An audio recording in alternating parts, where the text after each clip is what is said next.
¿Quiénes son y dónde están los franquistas de hoy en España? Unas 1000 viviendas de líneas rectas, fachadas azules descoloridas y aspecto homogéneo conforman el Grupo Antonio Rueda. Este barrio en Valencia, en el este de España, es un buen ejemplo de las viviendas sociales promovidas durante el gobierno del general Francisco Franco. Y los nombres de sus calles, casi una reliquia histórica. En total 29 de las vías de este complejo inaugurado en 1972, 3 años antes de la muerte del gobernante de facto, conservan los nombres de personajes reivindicados por el franquismo: Arturo Fossar, Vicente Maroto, Carmen Tronchoni. Son un homenaje a un 18 de julio ya lejano, el de 1936, cuando el general Francisco Franco se levantó en armas contra el gobierno de la República Española y embarcó al país en una guerra civil que duró 3 años. El resultado de aquella contienda fue la victoria de los golpistas y un gobierno militar encabezado por él mismo hasta su muerte en 1975. 80 años después, el tiempo y las leyes borraron la mayoría de símbolos franquistas en España.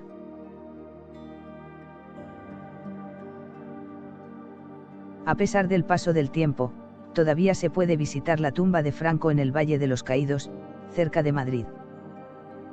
Además, aún hay pueblos con nombre dedicado a él, como Guadiana del Caudillo en Badajoz, o Llanos del Caudillo en Ciudad Real. Sin embargo, estos reconocimientos, prohibidos por ley desde 2007, cada vez son menos. También el callejero del Grupo Antonio Rueda está previsto que cambie pronto en aplicación de la Ley de Memoria Histórica que, entre otras cosas, regula la retirada de símbolos franquistas.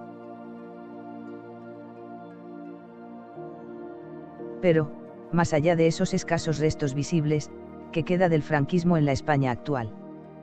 ¿Quiénes son los franquistas hoy? Para Joaquín Arango, catedrático de Sociología de la Universidad Complutense de Madrid, esta es una pregunta de difícil respuesta. La presencia del franquismo, o de rasgos franquistas, en la España de hoy es más sutil, menos evidente, que los nombres de las calles o los escudos sobre los edificios oficiales. No es fácil de medir la pervivencia del franquismo en la actualidad, pero se puede hablar quizá de 2 factores para detectarla, le dice Arango a BBC Mundo. Para el catedrático, las claves podrían estar en la falta de dar el paso de condenarlo, de romper con él y que haya personas que aún piensen que fue un régimen más, con cosas buenas y malas, que no merece una condena tan dura como el nazismo, el fascismo o el estalinismo. En 2008, el Centro de Investigaciones Sociológicas, CIS, el organismo oficial de análisis de la sociedad española, a través de sondeos realizó una encuesta sobre la percepción del franquismo tras la aprobación de la Ley de Memoria Histórica. En ese momento, 79,6% de los encuestados afirmó que durante el franquismo se cometieron violaciones de los derechos humanos y 35% afirmó que en aquel tiempo había más paz y orden. El 58,2% dijo que ese régimen tenía cosas buenas y malas. Esa misma respuesta en Italia o en Alemania sobre Hitler haría sospechar que quien la da tiene ciertas simpatías, apunta Arango. Este fenómeno es lo que algunos analistas denominan franquismo sociológico, la presencia en la sociedad de elementos heredados del régimen anterior. La cuestión es que el franquismo fue una dictadura basada en el terror y la represión y con su control sobre los medios de comunicación y la educación y su alianza con la Iglesia Católica llevó a cabo una especie de lavado de cerebro nacional, comenta a BBC Mundo el historiador británico Paul Preston, especializado en este periodo de la historia de España. La transición y la llegada a la democracia, precisamente por ser una democracia en la que hay libertad de expresión, no hizo un contralavado de cerebro, apunta Preston. Pese a estos rasgos sociales, la representación institucional de quienes se declaran abiertamente franquistas es testimonial. Eso no significa necesariamente que su huella política sea escasa y la no condena al régimen militar puede implicar, apunta Arango, cierta continuidad de esa herencia. La falta de ruptura con el franquismo es más evidente en el Partido Popular PP, el partido político conservador actualmente mayoría en el país, que alberga tanto elementos de derecha como de ultraderecha, afirma el sociólogo. Eso no quiere decir que el PP sea de extrema derecha o franquista, pero sí que parte de sus votantes son simpatizantes, agrega Ismael Saz, catedrático de Historia Contemporánea de la Universidad de Valencia, en diálogo con BBC Mundo. La derecha española no ha roto frontalmente con la dictadura, como sí ha pasado en Alemania e Italia, incluso en Cataluña, acota.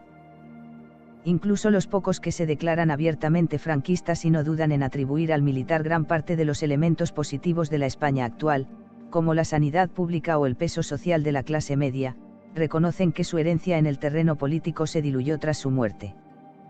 Nunca se ha presentado realmente un partido franquista porque no tiene sentido. El franquismo se agota y muere con la muerte del fundador. Era la vida de Franco la que impregnaba el régimen, le dice a BBC Mundo Jaime Alonso, vicepresidente de la Fundación Nacional Francisco Franco, una institución privada que conserva los archivos personales del general.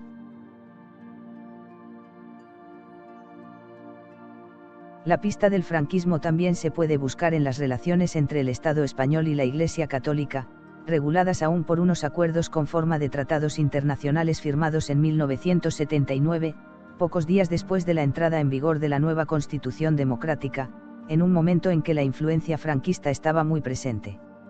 Durante el gobierno militar, esa relación había sido estrecha.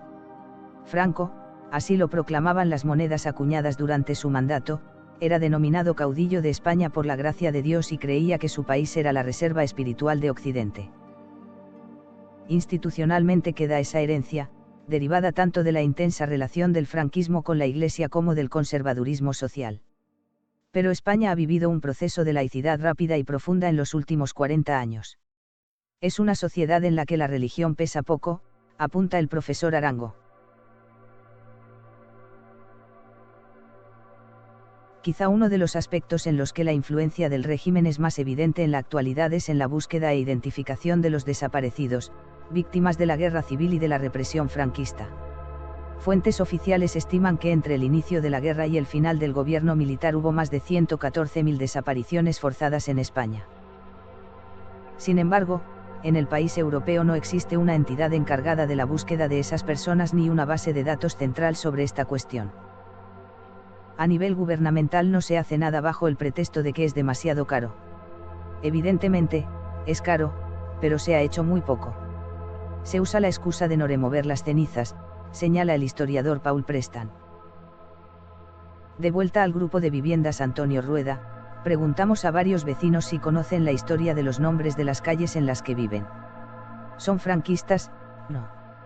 Nos hemos enterado ahora, cuando dijeron que iban a cambiar de nombre, nos dice una mujer que vive en el complejo desde su inauguración. Ante la pregunta de si ese cambio les parece bien, las opiniones son diversas. Lo pasado, pasado está.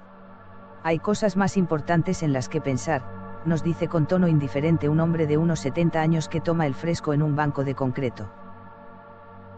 Si fueron gente mala, no merecen una calle. Ya es hora de que cambie, ataja una mujer de mediana edad. Sin embargo, 46 años después de la inauguración del grupo por el ministro de Vivienda franquista Vicente Mourts Alfonso y más de 8 décadas después del golpe de Estado de Francisco Franco, ese cambio aún no ha llegado.